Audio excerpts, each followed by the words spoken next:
waxaan hambalyeynaya siyaasiyiinta Soomaaliyeed ee garowsaday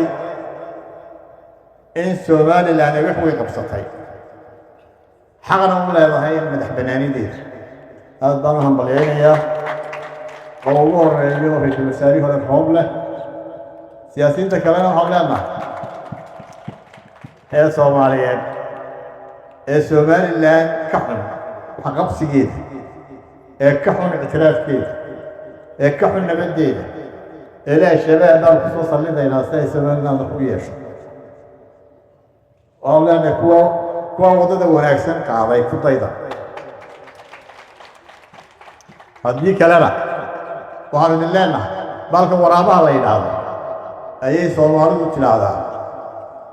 ullana la gaari waa afxumana waxa lagaga tegi waa Somaliland waxay yeelaysaa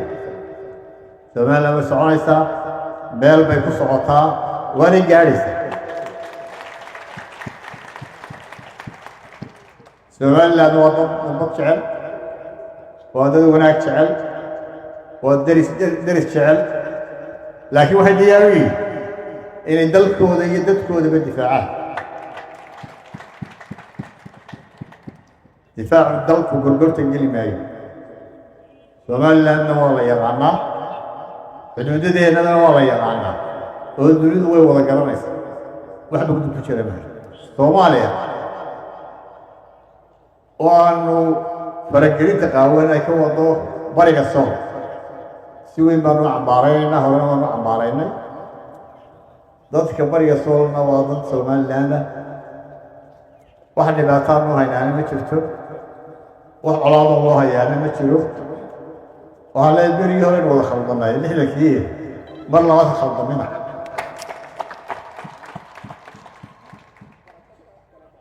أنا كم هذا أنت البري يا رايو وعلى هذا العرب قبل يجي حكم بده هاي أنا جو أرجع يا ودي يرجع برا وعلى بري كسر والودي يرجع مرينا اعتراف الصوماليات كقبيلة حرب ولدي كمد بهايدين Somaliland بكمد هايدين وتي كنا واقعي قبل ماذا سديدي توكي مي وراك كنا واقعي بكمد هايدين إن بدنا ونكسرين ويشوف تدلك أو Somaliland ماذا دفاع يسوي لي أنت جري هالكاب مهرنا وهؤلاء هاي وأنا خلق منا مرة Somaliland laba wax bay xukuumaddu u ballan qaaday dadka mid wuxuu ahaa midnimo waa qodobka koowaad ee siyaasadda xukuumadda aanu madaxda ka ahay marka mar walba waxaan xoojinaynaa midnimada ummadda shacbiga Somaliland